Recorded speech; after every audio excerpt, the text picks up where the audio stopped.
ACC fans of all kind, no matter what shade of blue you wear, red, black and gold, I don't know, even if it's you're like Miami and you like that gaudy orange. If you are an ACC fan, some massive news broke earlier today. I first heard it from ESPN. It's since been reported many, many times. The lawsuits that we've been trailing for a long time now, Clemson, Florida State, the ACC versus each other in Florida, I think in Texas, in North Carolina, South Carolina, all of these lawsuits are going to be settled reportedly by tomorrow because the ACC made some concessions to the big bad bullies in Clemson and Florida State. And I'll put it like this. The future of the ACC, the health and long-term well-being of the ACC is less stable today than it was yesterday. And seemingly the only thing that the conference gained is the promise that they won't have to pay any more lawyer fees. Like, that seems to be all that the ACC gained while making a bunch of kind of concessions and compromises. Brian Murphy, WRAL sports investigative reporter, friend of the show. You can follow a ton of really interesting off-the-field, off-the-court stories that he's been tracking for a long time on WRALSportsFan.com. But Brian Murphy, I think, boiled it all down to one tweet as good as anybody could. Okay, the news came out. There's the reports on this lawsuit, this what that means, that what that means. Brian Murphy said this in a tweet. In-demand schools earn more and reduced financial penalty for leaving after 2030. Lesser earners get less money each year, but stability for the next half decade, and no one has to pay more legal bills. That's what it comes down to. If you are one of the, I believe they are going to use television ratings on a 5-year rolling period. If you are one of the more watched, bigger brand teams, you will get a bigger slice of the ACC pie, and vice versa. If you are one of the least watched, lower brands, then you will get significantly less of the ACC money pie.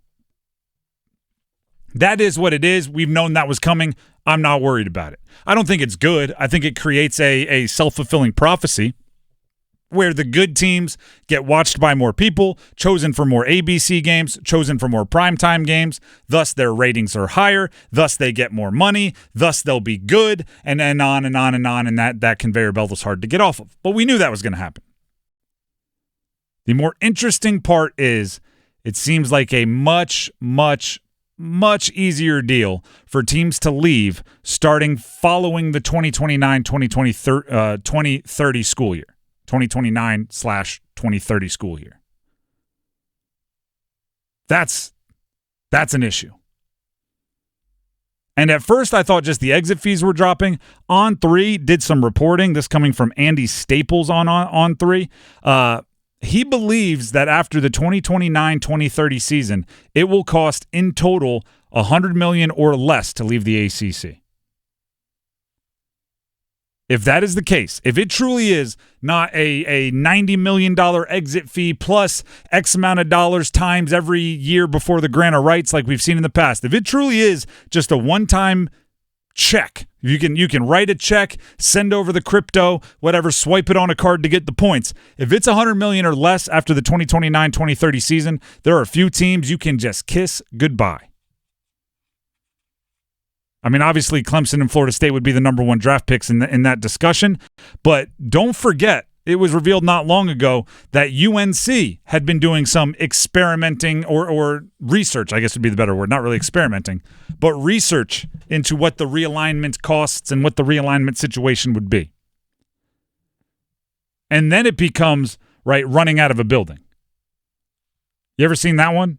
It's like a social experiment. Sometimes, actually, it's probably more of like a YouTube prank now, where there's a group of people walking into a building, and you just send 2 or 3 people to run out of the building, and all of a sudden everybody's running out. They don't even know what they're running from.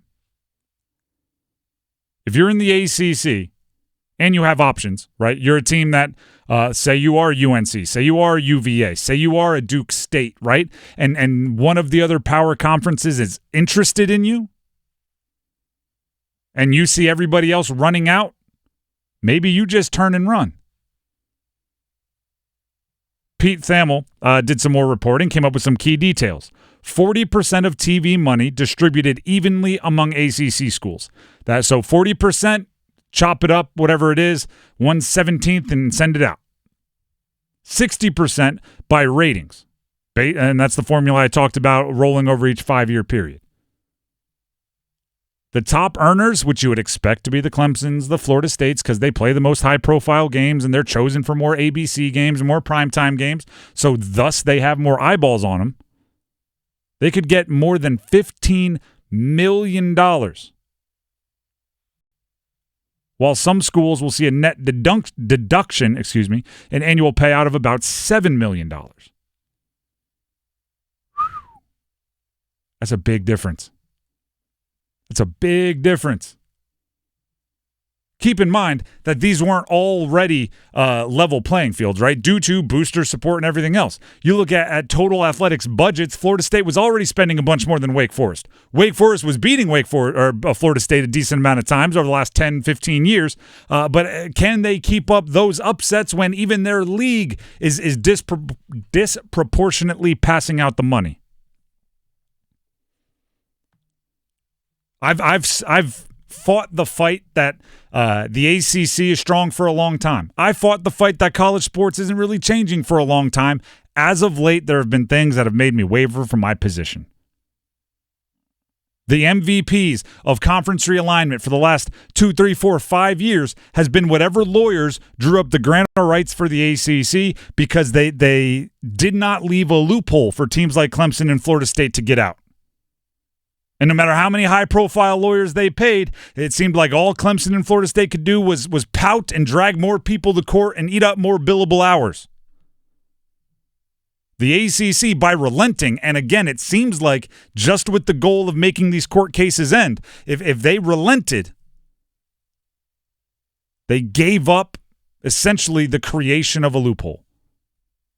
Where Clemson and Florida State were going to be handcuffed to the conference, it seemed till 2036.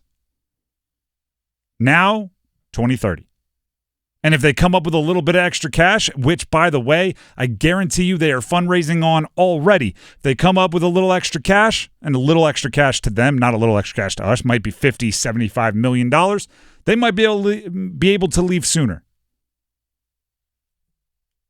And the one analogy that everybody seems to use is Clemson and Florida State are the ones trying to break down the wall to get out of the ACC, but there are 3 or 4 or 5 other very high-profile teams and brands that are watching and going, well, once you knock down the wall, we might walk through the hole you left. We don't want to bloody ourselves by running through it, but if it's an opening, we'll go. As long as there's a home.